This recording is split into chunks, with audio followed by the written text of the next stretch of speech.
president.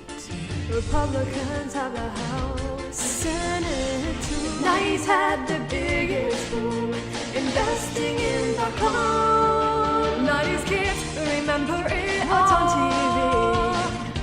They're Seinfeld and X-Files. 90s kids, oh, they're the best times with Nirvana and Backstreet Boys. 90s kids remember it. Toy Story, The Matrix, and so much more. The economy rose oh so high. The 90s kids, the 90s kids, the best decade, yeah. So this presentation is about the late 90s, specifically 1995 to 1999. It was the end of a decade of dot-coms and new innovations before the crash in 2000. But is that all there is to know about the late 90s? Absolutely not.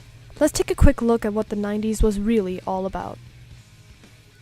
First, let's take a look at the politics of the late 90s. The POTUS at the time was President William Bill Clinton, and he was a Democrat president. However, the Congress, House, and Senate were both majority Republican. This made it a little bit difficult to pass laws. On the issues of domestic policy, a lot of it involved healthcare, welfare, and law enforcement. They tried to pass a healthcare act, but it was too complicated for the normal American to understand, according to the healthcare providers. However, the Balanced Budget Act of 1997 and the Child Online Protection Act were both put into legislation. The Balanced Budget Act of 1997 stated that the government would use the budget reconciliation to balance the federal budget. The Child Online Protection Act of 1998 was put into place to protect minors from viewing potentially harmful material on the internet. When it comes to foreign policy, the Clinton administration had to deal with issues in Rwanda with the Tutsi genocide. They also had to join NATO in suppressing Serbia from their ethnic cleansing of Albanians and their attacking Bosnians. Society in the 90s is somewhat similar to society of the current era. When it comes to social or cultural issues, two that come to mind are the rise of third-wave feminism and the need for the acceptance of members of the LGBT. As for artistic movements and characteristics of the late 1990s, a lot of familiar names should come to mind. Harry Potter and the Sorcerer's Stone, written by J.K. Rowling, was published June 26, 1997. It was one of the biggest literary hits of all time, and it is still incredibly popular, even in the modern day. Filled with a lovely cast of interesting characters, it details the story of a legendary wizard boy, fulfilling what was commonly recognized as his destiny, while attending the world's most prestigious wizarding school in the world, Hogwarts School of Witchcraft and Wizardry. Another famous book written in the late 1990s was Game of Thrones by George R.R. Martin, released in 1996.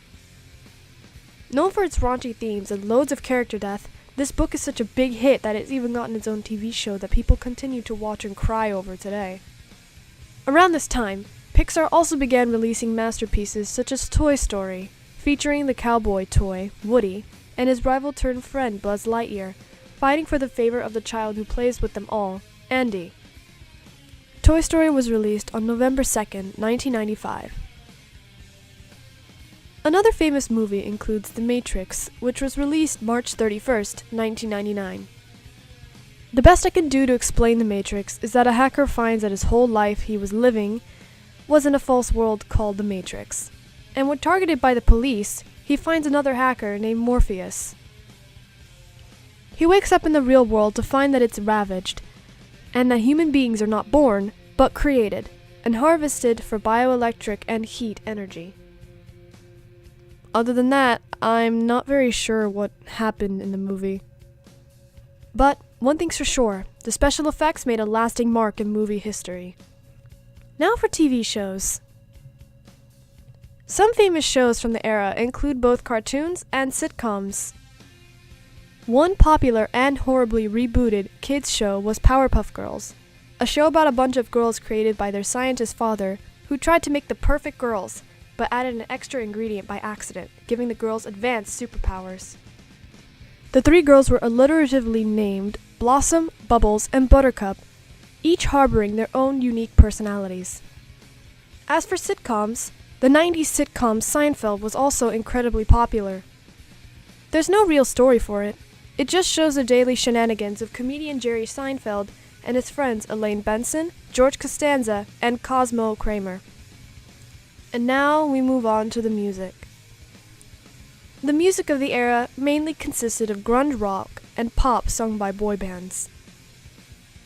A great example of grunge rock would be Nirvana and their song Smells Like Teenage Spirit. And a popular example of a boy band would be the Backstreet Boys, and a hip-hop song of theirs is Everybody. Moving on to sporting events, we have the Atlanta Braves as the winner of the World Series, and the Denver Broncos as the winners of Super Bowl 29. Finally, we go on to the economy during the late 1990s. The yearly GDP growth rate was about 3.8, going up and down at a mostly equal level. Unemployment rate per year stayed around 4%. Here's what the Dow Jones Industrial Average looked like throughout 1995 to 1999.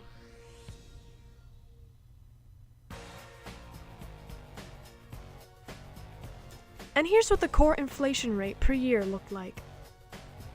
And here's the gas price per gallon each year.